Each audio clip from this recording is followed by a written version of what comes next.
കിടക്കുന്നതിന് മുമ്പ് ചെറിയൊരു കാര്യം എനിക്ക് നിങ്ങളോട് ഓരോരുത്തരോട് എനിക്ക് പറയാനുണ്ട്. കാരണം നമ്മുടെ പല വീഡിയോസിൻ്റെ നോട്ടിഫിക്കേഷൻ നിങ്ങൾക്ക് പലർക്കും കിട്ടുന്നില്ലെന്നുള്ളൊരു കാര്യം ഞാൻ കേട്ടായിരുന്നു. അതുകൊണ്ട് തന്നെ നമ്മുടെ ഇൻസ്റ്റാഗ്രാമിനകത്ത് നമ്മളൊരു ബ്രോഡ്കാസ്റ്റ് ചാനൽ നമ്മൾ സ്റ്റാർട്ട് ചെയ്തിട്ടുണ്ട്. സോ നമ്മുടെ ആ ഒരു ചാനലിലേക്ക് നിങ്ങൾ ജോയിൻ ചെയ്ത് കഴിഞ്ഞാൽ നമ്മുടെ ഒരു വീഡിയോ നിങ്ങൾക്ക് മിസ്സാകാൻ പോകുന്നില്ല. അതിൻ്റെ ലിങ്ക്സ് ഞാൻ താഴെ കൊടുത്തേക്കാം. എന്താണെങ്കിലും നിങ്ങളൊന്ന് ചെക്കൗട്ട് ചെയ്ത് നോക്കുക. ഇത്രയധികം സെൽഫിഷ് ആയിട്ടുള്ളൊരു സ്റ്റുഡിയോ നമുക്ക് വേറെ എങ്ങും നമുക്ക് കാണാൻ കഴിയില്ല. അതിൻ്റെ എല്ലാ രീതിയിലും യോജിക്കുന്നത് തന്നെയാണ് വാൾട്ട് ഡിസ്നി സ്റ്റുഡിയോസ് തന്നെയാണ്. ഇത് കണ്ടുകഴിഞ്ഞപ്പോഴും എനിക്ക് മനസ്സിലാക്കാൻ കഴിഞ്ഞിട്ടുള്ളത്. കാരണം എന്താ പറഞ്ഞാൽ റീസെൻ്റ്ലി നമ്മൾ വാൾട്ട് ഡിസ്നി സ്റ്റുഡിയോസിൻ്റെ ഭാഗത്ത് നമുക്ക് ലഭിക്കുന്ന സിനിമകളിലേക്കൊക്കെ നമുക്ക് നോക്കിക്കഴിഞ്ഞാൽ അവരുടെ തന്നെ പണ്ടുണ്ടായിരുന്ന കിഡിലനായിട്ടുള്ള ആനിമേറ്റഡ് സിനിമകളുടെ ഒരു ലൈവ് അഡാപ്റ്റേഷൻ വരെ നമ്മൾ കാണാൻ തുടങ്ങിയത് തന്നെയാണ്. അതിൻ്റെ സത്യം പറഞ്ഞാൽ ഈ ഒരു ട്രെൻഡ് സ്റ്റാർട്ട് ചെയ്ത് അലാദിനും അതുകൂടാതെ തന്നെ ലയൺ കിങ്ങും ഒക്കെ തന്നെയായിരുന്നു. ആൻഡ് ഫൈനലി നമുക്കിപ്പോൾ കിട്ടിയേക്കുന്ന സ്നോ വൈറ്റ്.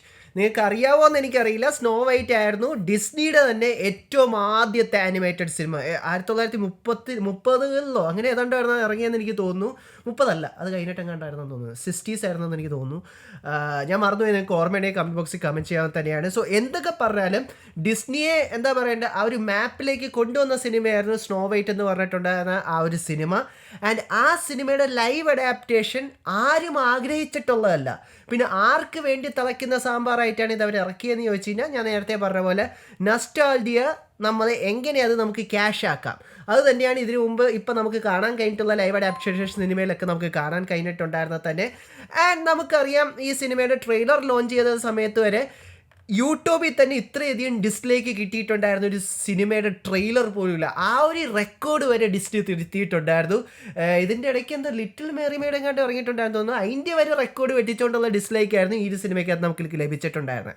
ഏറ്റവും ആദ്യം തന്നെ ഇതിൻ്റെ എന്താ പറയേണ്ട ഈ സിനിമയ്ക്കകത്തുള്ള വലിയ പ്രോബ്ലത്തെക്കുറിച്ച് തന്നെ നമുക്ക് സംസാരിക്കാം. അത് മറ്റൊന്നുമല്ല റേച്ചലിനെ സ്നോ വൈറ്റ് ആക്കിയതും അതുകൂടാതെ തന്നെ ഗാൽ ഗഡോയെ ആ ഒരു ഈവിൾ ക്യൂൺ ആക്കിയതും.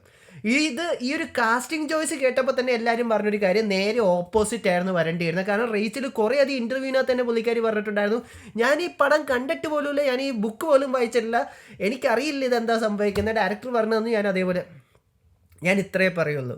ഒരു ആർട്ടിസ്റ്റ് ഏതെങ്കിലും ഒരു സിനിമയ്ക്ക് പോകുമ്പോൾ അറ്റ്ലീസ്റ്റ് ആ ഒരു സിനിമയ്ക്ക് വേണ്ടിയിട്ടുള്ളൊരു ജസ്റ്റിസ് എങ്കിലും കാണിക്കണ്ടേ.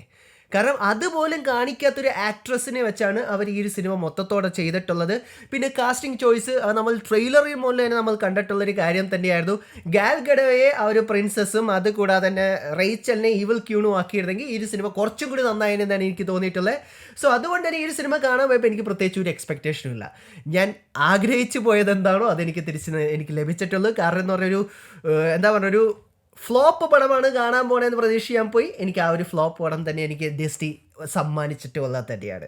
സോ ഞാൻ ആദ്യമേ നിങ്ങളോട് പറയുള്ളൂ, മുഫാസ ഇതിനേക്കാളും ബെറ്റർ ആയിട്ടുള്ളൊരു സിനിമ തന്നെയായിരുന്നു. അതുകൊണ്ട് തന്നെ നിങ്ങൾ എന്താ പറയണ്ട വെറുതെ ഈ സിനിമ പോയി കണ്ട് കാശ് കളയണമെന്ന് ഒരിക്കലും ഞാൻ പറയില്ല. നമ്മുടെ കുറച്ച് ഈ ആഴ്ച കൂടി വെയിറ്റ് ചെയ്തതിന് അടുത്ത ആഴ്ച നമുക്ക് എന്താണെങ്കിൽ നമ്മുടെ എംബ്രാൻ ഇറങ്ങുന്നുണ്ട്. സോ അതിന് വേണ്ടി കാശ് സേവ് ചെയ്ത് വെക്കുമെന്ന് മാത്രമേ ഞാൻ പറയുള്ളൂ. സ്നോ വൈറ്റ് പോയി കണ്ട് ആരും കാശ് കളയരുതെന്ന് ഉള്ള ഒരേ ഒരു അഭ്യർത്ഥന മാത്രമേ എനിക്ക് നിങ്ങളോട് ഓരോരുത്തരോട് എനിക്ക് പറയാനുള്ളൂ. കാരണം എന്ന് പറഞ്ഞാൽ ഈ സിനിമയ്ക്കകത്ത് ഓക്കെ ഞാൻ ഇത്രയും പറയാം, ഇതിനകത്ത് എല്ലാം നെഗറ്റീവ് ആണോ എന്ന് വെച്ചാൽ അങ്ങനെ ഞാൻ ഒരിക്കലും ഞാൻ പറയില്ല. ആദ്യം ഞാൻ പറഞ്ഞ പോലെ ഗാൽ ഗഡോയുടെ പെർഫോമൻസ് ഈ സിനിമയ്ക്കകത്ത് നല്ലതാണ്. ബാക്കിയുള്ള ഡിസ്നി വില്ലന്മാരെ വെച്ച് നല്ലതാണോ എന്ന് വെച്ചാൽ അല്ല. പക്ഷേ ഈ ഒരു സിനിമയ്ക്കകത്ത് എനിക്ക് ഇഷ്ടപ്പെട്ടിട്ടുള്ളൊരു കാര്യം അതായിരുന്നു. ഗാൽ ഗഡോയുടെ performance as a evil queen നന്നായിട്ട് അവർക്ക് ചെയ്യാൻ കഴിഞ്ഞിട്ടുണ്ട്.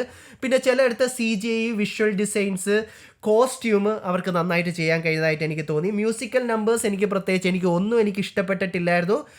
ആൻഡ് ഇത്രയും ഈ ഒരു ഒറ്റൊരു കാര്യം ഈ ഒരു സിനിമയ്ക്കകത്ത് ആ കൂടി പോസിറ്റീവായിട്ട് എനിക്ക് തോന്നിയിട്ടുള്ളൂ. ഇനി നെഗറ്റീവിലേക്ക് പോയി ഇങ്ങനെ ആദ്യം തന്നെ എടുത്ത് പറയേണ്ട റേച്ചലിൻ്റെ സ്നോ വൈറ്റിൻ്റെ ക്യാരക്ടർ തന്നെയാണ്. ഞാൻ നേരത്തെ നിങ്ങളോട് പറഞ്ഞു കാസ്റ്റിംഗ് മിസ് ചോയ്സ് മാത്രമല്ല, പുള്ളിക്കാരിയുടെ ആക്ടിങ് ആണെങ്കിലും ഇത്രയധികം ശോകം ആക്ടിങ് നമുക്ക് കാണാൻ കഴിയില്ല. കാരണം ഇത് നമ്മൾ ഒറിജിനൽ കണ്ടിട്ട് ഉടനെ നമ്മൾ ഇത് കണ്ടു കഴിഞ്ഞാൽ യെസ് അത് കുറച്ച് ഡേറ്റഡ് ആണ് അതിൻ്റെ വിഷ്വൽസ്. പക്ഷേ എന്നാലും നമുക്ക് മനസ്സിലാക്കാൻ പറ്റും ഒരു കാശിന് വേണ്ടി മാത്രം ചെയ്തിട്ടുള്ളൊരു സിനിമ തന്നെയാണ്. ആൻഡ് അത് കൂടാതെ തന്നെ പിന്നെ എടുത്ത് പറയേണ്ടതെന്ന് പറഞ്ഞാൽ ഈ ഒരു സിനിമയ്ക്കകത്ത് നമുക്ക് കാണാൻ കഴിഞ്ഞിട്ടുള്ള ആ ഒരു 7 ഡ്രാഫ്റ്റിൻ്റെ കോൺട്രവേഴ്സി അതിൽ ഞാൻ പറയുന്നില്ല. നിങ്ങൾക്ക് എപ്പോഴെങ്കിലും ചാൻസ് കിട്ടിക്കഴിഞ്ഞ് ഇത് OTT വന്നു കഴിയുമ്പോൾ നിങ്ങളൊന്ന് ഓടിച്ച് നോക്കുമ്പോൾ നിങ്ങൾക്ക് മനസ്സിലാക്കാൻ പറ്റും എന്താണ് അവർ കാണിച്ച് കൂട്ടിയേക്കണേ എന്നുള്ളൊരു കാര്യം തന്നെ. ആൻഡ് അത് കൂടാതെ തന്നെ ഒറിജിനൽ സിനിമ വെച്ച് നമ്മൾ നോക്കുകയാണെങ്കിൽ ഇതിൻ്റെ സ്റ്റോറി പ്ലോട്ട് ലൈന് അവർ ഒത്തിരി നല്ല രീതിയിൽ തന്നെ ചേഞ്ച് ചെയ്തിട്ടുണ്ട്. ആൻഡ് അതെല്ലാം കൊണ്ട് തന്നെ ഈ ഒരു സിനിമ ഒരു രീതിയിലും തിയേറ്ററിൽ പോയി കാണേണ്ട ഒരു സിനിമയായിട്ട് എനിക്ക് പേഴ്സണലി എനിക്ക് തോന്നിയില്ല. നിങ്ങൾക്ക് നിങ്ങളുടെ ഭാഗത്ത് സമയമുണ്ടെങ്കിൽ ആ ഒരു സമയം മറ്റെന്തിനെങ്കിലും ഉപയോഗിക്കുക.